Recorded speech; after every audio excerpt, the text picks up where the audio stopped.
Salut! Cette semaine, opération cheveux, il était temps que je m'y colle parce que j'ai vraiment beaucoup de ce qu'on appelle des petites queues de rat. Du coup, j'ai pris rendez-vous chez le coiffeur cette semaine. Non, Jack, laisse. D'ailleurs, je vous en parlais sur Instagram parce que j'avais dans l'idée de faire une frange rideau, vous savez, comme ça. Mais vous avez été plusieurs à me le déconseiller. De mon côté, j'ai continué toutes les nouvelles petites habitudes que j'ai mises en place pour essayer de les renforcer, de leur donner des coups de boost. J'ai réduit les tensioactifs et effectivement, ça fonctionne plutôt bien. Mon coiffeur m'expliquait aussi que c'était assez important de prendre soin de mes cheveux, d'appliquer des après-shampoings, chose que je ne faisais pas avant. De faire aussi des masques aux poudres et c'est ce que j'ai fait ce matin. Alors d'habitude, quand je veux faire un shampoing sans shampoing, donc sans tensioactif, je prends juste un petit peu de Rasoul et d'eau tiède ou d'hydrolat et puis ensuite je mets mon après-shampoing.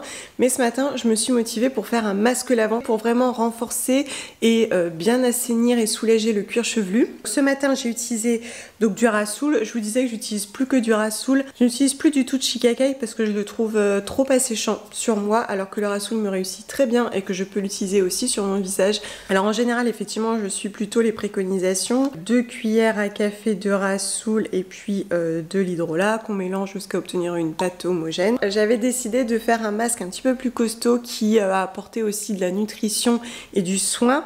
Donc je l'ai associé à l'après-shampoing. J'avais mis aussi un petit peu d'aloe vera, j'avais mis une cuillère à café d'aloe vera pour l'hydratation. Mais c'est surtout que j'ai intégré directement l'après-shampoing, chose que je ne fais jamais dans mes petites tambouilles. En général, je fais quand même assez simple, je le reconnais. L'avantage, c'est que là, j'ai même pas besoin d'ajouter d'huile essentielle ou quoi que ce soit, puisqu'il y a déjà de l'huile essentielle d'ylang-ylang, il y a de l'huile d'argan, il y a du beurre de karité. J'avais mis 2 cuillères à soupe de Rasoul, non, Raz et 2 cuillères à café de masque capillaire et puis on allonge avec de l'eau tiède ou de l'hydrolat. J'ai laissé poser 15 minutes sur cheveux mouillés, faisant des raies pour vraiment bien toucher partout le cuir chevelu, sans oublier l'arrière de la tête. Bon là mes cheveux sont encore mouillés, hein, parce qu'à l'arrière de la tête on a tendance à oublier, hein, mais c'est pareil, il faut essayer de diviser la chevelure à l'arrière pour bien appliquer. Et puis j'ai rincé. Quand je rince, c'est pareil, je masse le cuir chevelu, donc sans frotter, sans agresser, sans gratter, hein, vraiment je masse comme ça, vous voyez, pour que ça pénètre bien et puis je rince correctement jusqu'à ne plus avoir de résidus de Rasoul. En fait, on ne sent plus du tout de petits grains. J'ai zoomé pour que vous puissiez voir de plus près qu'effectivement j'ai des cheveux très fins et qui sont très facilement fourchus.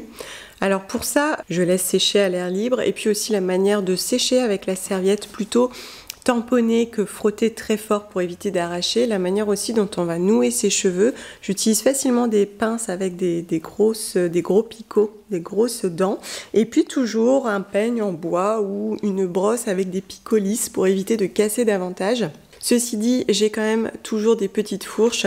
Visiblement, c'est assez inévitable, mais le fait d'utiliser l'après-shampoing, ça me donne l'impression que la fibre, elle est comme gainée et protégée.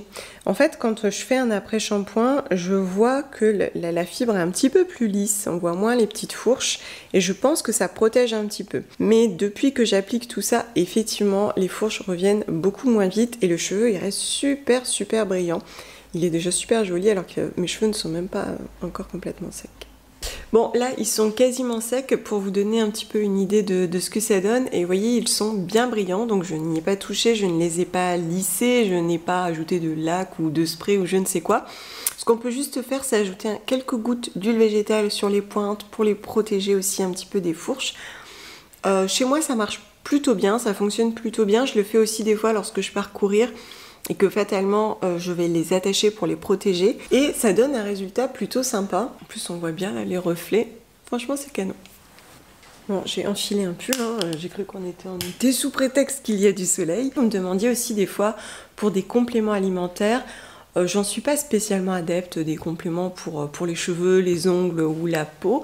Ceci dit, je me suis aperçue, alors c'est pas vrai, je me suis pas aperçue parce que pour le coup c'est aussi le coiffeur qui me l'avait dit, que lorsqu'on est fatigué, qu'on est carencé notamment en fer, mais je crois que je vous l'avais déjà dit, ça se voit sur les cheveux et il me disait qu'effectivement on était en droit de penser que mes cheveux étaient devenus cassants au moment où j'ai développé la maladie cœliaque qui a provoqué une chute de mon taux de fer dans mon organisme Et il se demande si quand mes cheveux sont un petit peu plus ternes et cassants, c'est pas tout simplement que je rechute dans mon niveau de fer. C'est peut-être juste un signal d'alerte de mes cheveux d'une nouvelle anémie, ce que je trouve assez intéressant. Donc effectivement, dès que je me resupplémente sur les conseils de mon médecin, j'ai remarqué aussi que mes cheveux vont mieux. Mais ce sont les seuls compléments que je peux prendre qui, disons, auraient un intérêt pour mes cheveux. Voilà, mes cheveux sont totalement secs. Ça vous donne un peu une idée du résultat que ça donne un shampoing aux poudres. Ça veut dire qu'il y a quand même de plus en plus de personnes qui se plaignent d'un cuir chevelu irrité, sensible, avec de l'eczéma et des pellicules.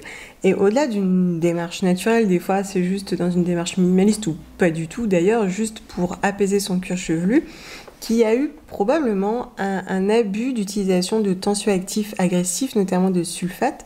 Parce que quand on regarde bien dans le détail, on en a toujours dans beaucoup de shampoings naturels, dans beaucoup de shampoings de pharmacie. Alors bien sûr, c'est associé à plein d'autres facteurs, le stress, l'environnement, etc. Mais on a tendance à penser qu'on a vraiment abusé des tensioactifs qui étaient et sont encore en grande quantité pour un confort d'utilisation, parce qu'on aime que ça mousse. Mais le souci, c'est que sur le long terme, ça finit par vraiment agresser et irriter le cuir chevelu, qui finalement, des fois, a juste besoin qu'on le laisse souffler et qu'on l'apaise. Et puis, j'ai aussi appris ce qu'est vraiment nettoyer son cuir chevelu, sa peau aussi. Ce n'est pas décaper, c'est vraiment nettoyer en douceur, libérer le cuir chevelu des impuretés, de l'excès de sébum qui est naturel et sain, soit dit en passant, mais sans nécessairement décaper et le mettre complètement à nu. Ça doit rester un soin doux, juste pour nettoyer et retirer l'excès. J'ai appris aussi à juste masser mon cuir chevelu et plus nécessairement toucher aux longueurs qui n'ont absolument pas besoin, surtout si elles ont tendance à être sèches. Donc on masse essentiellement le cuir chevelu et ça paye puisque sur le long terme, je commence vraiment à avoir du résultat, notamment dans la force de mes cheveux. Je trouve qu'ils sont plus brillants et ils respirent davantage la santé, quoi. Bon, parmi les nombreux exemples de faits qui abîment mes cheveux, voici un coupable de taille. Alors celui-ci, je trouve qu'il abîme moins mes cheveux que la version sport. Tout ce que je fais, c'est soit faire une petite tresse, soit bien les caler à l'intérieur du casque. Et voilà. Toujours très classe, mais surtout indispensable.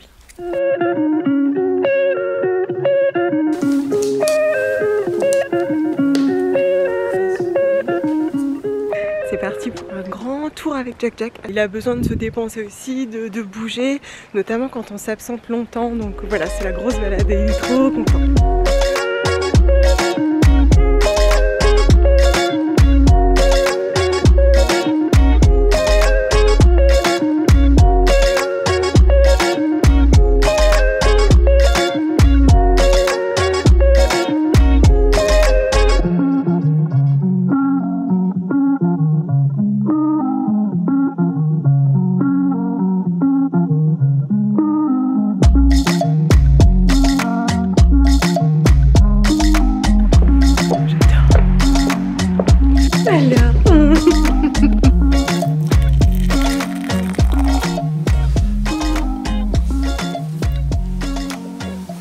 Bon bah finalement pas de frange rideau, mais alors juste là sur le chemin du retour, quand j'ai vu déjà comment mes cheveux se comportaient à se mettre très très raides, parce que effectivement j'ai des cheveux ultra raides, hein, c'est vraiment des baguettes, je me dis j'aurais eu ça en frange rideau, j'aurais été dégoûtée. Et c'est vrai que le coiffeur qui est très sympathique m'expliquait que effectivement il allait falloir la travailler. De toutes les manières, une frange rideau visiblement ça se travaille, il faut la brocher tous les jours et la tourner un petit peu vers l'extérieur pour qu'elle ait vraiment un petit mouvement comme ça. Vous voyez? Et il m'a dit mais ça va pas aller du tout parce que il commence à me connaître un petit peu et il me disait je sais que vous séchez pas vos cheveux, vous faites pas de brushing, etc. Bah il dit là ça va pas du tout vous plaire parce qu'il faudra forcément les brocher, voire même les fixer, mettre un petit coup de lac, etc. Donc finalement je pense qu'il a eu raison. Il m'a dit après je comprends, on peut faire plus court, donc c'est ce qu'on a fait, comme ça donne un petit mouvement, ça peut être sympa aussi quand on remonte ses cheveux, ça fait moins strict.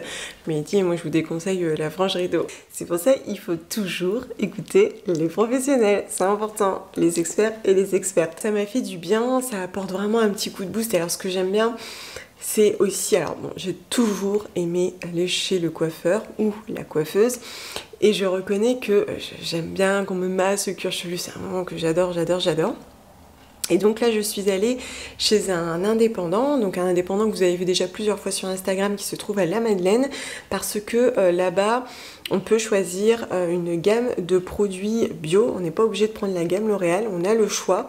Et d'ailleurs j'ai même plus besoin de lui dire, hein, automatiquement il me fait le shampoing, le soin, l'après-shampoing de cette gamme-là, ce que je trouve génial d'avoir le choix, je trouve ça tellement important.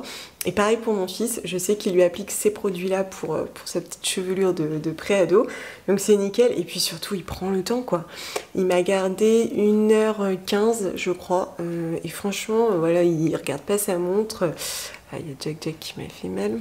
Il prend le temps, il discute, il masse le cuir chevelu, mais vraiment tranquillement, c'est vraiment du bonheur. On n'a pas du tout la sensation d'être à la chaîne, d'être expédié, vraiment il prend le temps. Et pourtant, moi j'ai pris une coupe sans brushing, juste séchage sauvage quoi, il sèche comme ça, donc à la main avec le sèche-cheveux, mais il broche pas avec une brosse. Bon, vous savez, je trouve que c'est toujours important d'encourager les indépendants, etc. Mais au-delà de ça, je trouve aussi que c'est un moment encore plus privilégié, c'est un moment aussi de soin que l'on s'offre à soi. Là, j'en ai pleinement profité. C'est vrai. Ce matin, j'ai lavé mes cheveux. Tu sais, c'est toujours le moment de stress où tu vas découvrir en fait ta véritable coupe. Sans brushing, sans travail, juste comme elle est d'habitude. Oui, parce qu'en plus, vous le savez, je ne sèche jamais mes cheveux, je les laisse toujours sécher à l'air libre. Là, ils vont se poser naturellement vers rien. Là, j'ai mis un petit peu d'aloe vera sur mon visage. Je vais mettre un petit peu d'huile. Je sais pas d'ailleurs combien de fois j'ai emmené mon fils à l'école quand il était plus jeune avec les cheveux mouillés. J'avais toujours l'air un peu en vrac. Tous les matins, dès que mon fils et mon mari sont partis, je me prépare. Sauf si ce jour-là, j'ai prévu d'aller faire du sport. Mais je me prépare immédiatement, j'aère la maison, je fais les lits. Je trouve que c'est super important quand on travaille seul, notamment à domicile, de tout de suite impulser une bonne énergie à son corps et à son esprit pour bien lui signifier que la journée commence, c'est une journée active. Souvent on m'interroge sur ma gestion du temps, sur mon planning, etc. De mon point de vue, en tout cas, tous les jours est un jour actif. Il n'y a pas un jour où je vais me laisser flâner, à me dire qu'il n'y a rien à faire. Après, le fait que mon fils et mon mari partent, ça m'impulse aussi cet élan. Mais je le vis aussi lorsqu'on est en vacances et que je suis avec mon fils. Automatiquement, le matin, je me prépare, je m'habille, je me maquille si j'ai envie de me maquiller. Quelle que soit la dynamique du reste de ma famille, je pense que c'est super important quand on est indépendant.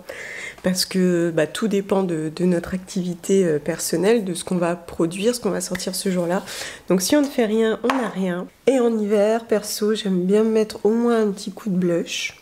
Après, vous me direz, dans mon travail, mon image est importante. On est en droit de supposer que c'est peut-être pour ça, je ne sais pas.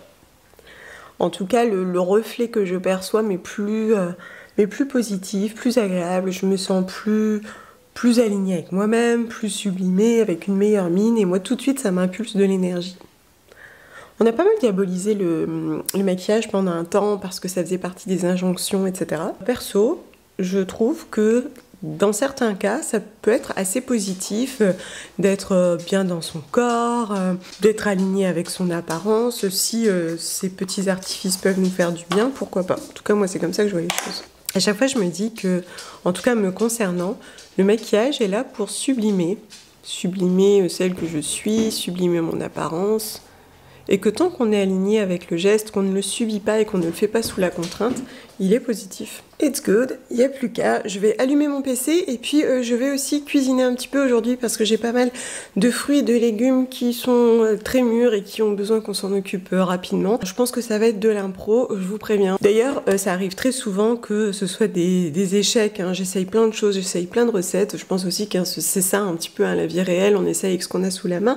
Tente des nouvelles choses et c'est vrai qu'en plus dans le sans gluten, honnêtement une fois sur deux c'est un gros fail. Même des recettes des fois que je trouve sur internet qui sont absolument merveilleuses sur la photo, qui ont l'air sublimes et hyper moelleuses, des fois ce sont des ratés absolus, mais ça fait partie du jeu. C'est parti.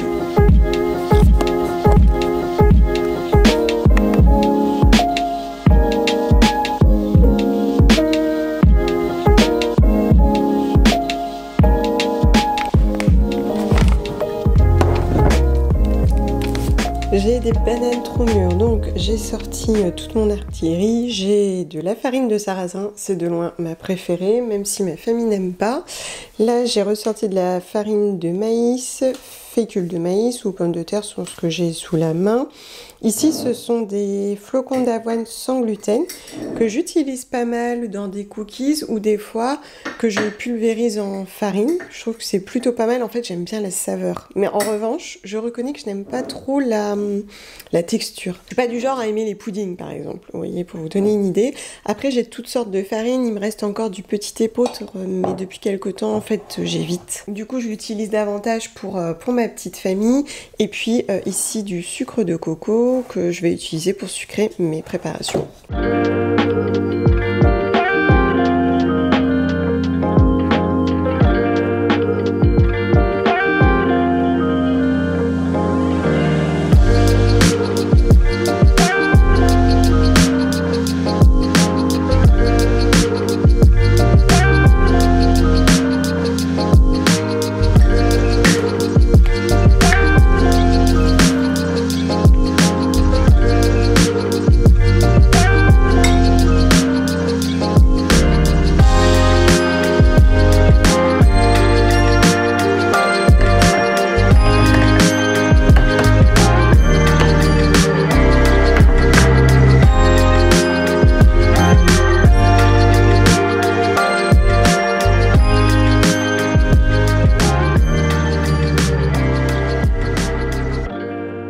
Alors, j'ai tenté des pancakes avec une base de banane, donc j'avais une petite banane, donc bien faite, hein, bien mûre. Et puis j'ai utilisé 100% farine de sarrasin, ce qui probablement a été mon tort, je pense, de ne pas avoir mis un peu de fécule ou même peut-être après un trait de vinaigre de cidre, parce que après j'ai mis du lait d'amande, même pas de soja, j'aime bien augmenter ma difficulté, et un petit peu de poudre à lever, et effectivement il n'était pas très fluffy. En revanche, super bon. C'est pour ça que je voulais vous montrer aussi un petit peu, des fois ces recettes qui ne sont pas parfaites, parce que ma foi ça fait partie de la vie, c'est comme ça. Et puis ce ne sont pas toujours forcément des ratés, ce sont parfois des ratés visuels, mais au goût c'est très bon. D'ailleurs la preuve en est, mes hommes les ont mangés. Alors que c'est sans gluten et qu'ils peuvent manger du gluten. Donc c'était très très bon et la banane apporte évidemment du sucre, hein, c'est le sucre naturel de la pâte à pancake. Et puis voilà, je les ai trouvés savoureux, pas trop fort en sarrasin. La banane a tendance à prendre le dessus aussi sur certains parfums. Et puis j'ai fait des cookies. Alors au niveau des cookies, je pense que je réessayerai sans flocon d'avoine parce que j'aimais pas trop la texture du flocon d'avoine, c'est ce que je vous disais, j'en suis pas spécialement fan à la base. Et là j'ai trouvé que ça gênait, d'ailleurs ça n'était pas du tout des cookies, c'était très moelleux. Donc je pense qu'il faut que je fasse une pâte un petit peu moins humide et sans flocon d'avoine.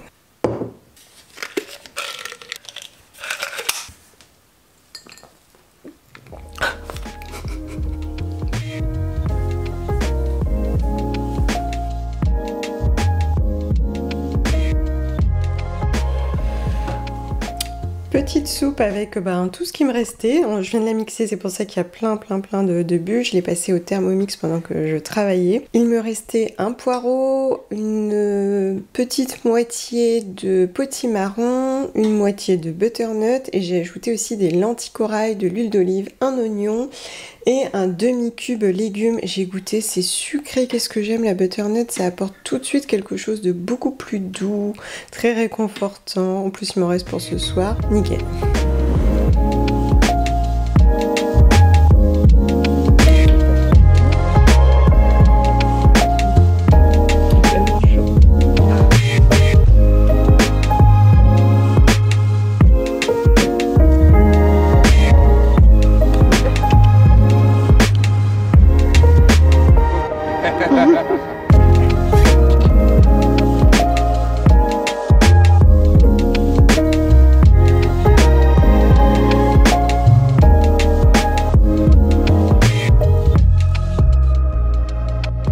Ah là là, les hasards de la vie. Je viens de recevoir un colis surprise, je ne savais pas du tout de La Fourche. En fait, de temps en temps, ils nous envoient un colis avec des nouveautés ou des choses sur des thèmes. Bon là, je pense qu'on va le comprendre assez facilement.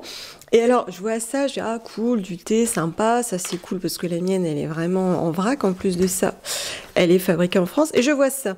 Puis alors, très mauvaise langue, histoire de bien me plaindre, je me dis ah c'est cool, c'est vegan, mais à tous les coups, je vais pas pouvoir en manger, etc. Et en fait, je regardais la composition et c'est sans gluten. Donc, on a de la farine d'avoine sans gluten, sarrasin, riz, graines de lin moulu, ça va aider. J'avais déjà essayé des choses avec des graines de lin moulu que j'avais laissé un petit peu s'humidifier et ça fonctionne beaucoup pour donner de la texture et du gonflant et de la tenue aussi. Lucuma en poudre, tiens, amidon de tapioca, ça j'en mets aussi, poudre à lever, sel rose d'Himalaya. Bon bah c'est génial et en plus on a des proportions pour faire soit des gaufres, soit des pancakes. Et ben j'ai envie de dire c'est parfait. Alors c'était très bon hein, quand même ce que j'ai fait, mais je pense que de ce fait j'aurais quelque chose d'un petit peu plus fluffy, comme ça, comme sur l'image. Entre temps on a reçu un visiteur. Coucou Olaf. Alors, salut. C'est le voisin. Oh. Est-ce que toutes mes revues commencent à avoir l'allure de vlog? Oui. Je pense qu'en fait ça me plaît bien. Je me dis des fois que c'est aussi parce que notre pensée, nos idées évoluent au fil de la journée et des jours. Et en même temps, simultanément, je continue de discuter avec vous sur Instagram. Et pour être franche, ce que je vous ai dit cette semaine a aussi été alimenté parce que vous m'avez dit sur Instagram et les questions que vous m'avez posées. J'avais lancé une FAQ sur la routine cheveux parce que finalement, je m'aperçois que je vous ai parlé de certaines choses dans le passé, mais peut-être que vous n'étiez pas encore là ou que ça ne vous intéressait pas à cette époque. Du coup, je regardais un peu les questions. Alors, vous me parlez quand même beaucoup du cuir chevelu sensible qui regraisse facilement ou qui fait des pellicules. Alors ça, c'est ce que je vous dis dans la vidéo routine cheveux. Bien entendu, une fois qu'on a évincé les pathologies ou les psoriasis, etc., hein, de mon constat, de mon expérience, de ce que j'ai observé, finalement, moins on agresse son cuir chevelu, mieux il se porte. Parce que c'est souvent la première étape, en tout cas à mes yeux, avant même de vouloir ajouter des produits, enrichir sa routine, c'est essayer au contraire de l'alléger. Dans mon cas, je ne fais pas de lissage, je ne fais pas de permanente, je ne fais pas de coloration synthétique, je ne lisse pas mes cheveux avec des plaques, je ne les ondule pas avec des plaques. Et je pense sincèrement que le fait de ne pas trop les malmener, ça joue énormément. Je pense vraiment que ça joue énormément, le fait aussi d'avoir espacé les shampoings. Si vous pouvez gagner un jour, si vous les lavez tous les 2 jours par exemple, je pense que l'idéal ce serait de gagner un jour parce que l'air de rien, laver, oui, c'est agressé. Et puis utiliser des matières les plus douces possibles. C'est ce que je vous expliquais, à mon sens l'idéal est de commencer par évincer les sulfates, que vous utilisiez du solide ou du liquide d'ailleurs, et d'aller plus vers des matières douces, voire extrêmement douce, tout ce qui est décylglucoside, etc. Et d'essayer, si vous le pouvez, si vous le souhaitez, de faire des petits masques aux poudres de temps en temps pour vraiment laisser le cuir chevelu respirer. Et puis, toujours essayer de tendre vers une routine assez minimaliste. Bon, moi j'ai un cheveu relativement normal qui regresse facilement en racines, mais j'ai vraiment aussi appris à dompter ma chevelure lorsque je suis passée au naturel parce qu'une fois sevré, en fait, on découvre vraiment pour la première fois de sa vie la nature réelle et spontanée de notre cheveu. Toute notre vie, il a été un peu masqué par les silicones, etc. Donc la première fois qu'on les voit tels qu'ils sont, des fois c'est un petit peu déstabilisant parce qu'ils peuvent être un petit peu mousseux, un petit peu fatigués, un petit peu ternes, facilement fourchus, et c'est mon cas. On s'est aperçu qu'en fait ils étaient assez cassants du fait de leur nature fine tout simplement. Donc c'est pour ça que j'ai appris par exemple à utiliser un après-shampoing. Vous me demandiez bah alors quelle est ma routine à ce jour, là maintenant tout de suite. J'utilise toujours des solides, après c'est aussi parce que ça répond à mon pourquoi que je veux modérer mon empreinte, utiliser de l'artisanal, etc. Je vais aller plutôt vers des shampoings solides doux, donc par exemple douceur de druidesse, mais il m'arrive encore d'utiliser du Pachamamaï, et puis régulièrement je vais essayer de faire soit un masque aux poudres avec du Rassoul, soit d'utiliser le savon shampoing au Rassoul pour vraiment laisser mon cuir chevelu se reposer, ne pas utiliser du tout de tensioactif, quelque chose de très très doux, et aussi pour les renforcer. De mon expérience aussi, en 2021, j'avais fait une coloration végétale dans un salon de coiffure à Lille. C'était un henné très léger, il y avait du henné neutre d'ailleurs dedans, et je reconnais que j'en suis sortie avec une chevelure alors lumineuse avec des reflets, mais surtout gainée et renforcée. Je trouvais que c'était flagrant, donc ça peut être aussi une piste à explorer si jamais ça vous intéresse. Et puis après voilà, c'est vraiment faire attention au quotidien, éviter de les agresser, je les laisse sécher à l'air libre, je n'utilise pas de sèche-cheveux, et puis je prends soin de moi, je bois bien, et j'essaye aussi d'être plus respectueuse et de ma peau et de mes cheveux. En fait aujourd'hui je vous parle des cheveux parce que c'est un sujet qui vous intéresse beaucoup, mais finalement quand je vous parle de routine cheveux, quand je vous parle d'alimentation ou quand je vous parle d'aller vous promener dans la nature, mon message est finalement toujours le même, c'est de vivre en conscience. Toujours plus. Je vous remercie beaucoup de m'avoir écouté au cours de toute cette semaine. J'espère que ça vous aura été utile. Si vous avez d'autres conseils, d'autres astuces, surtout pour d'autres natures de cheveux que la mienne, n'hésitez pas à laisser un petit comment en dessous. Je vous dis à très vite. Ciao.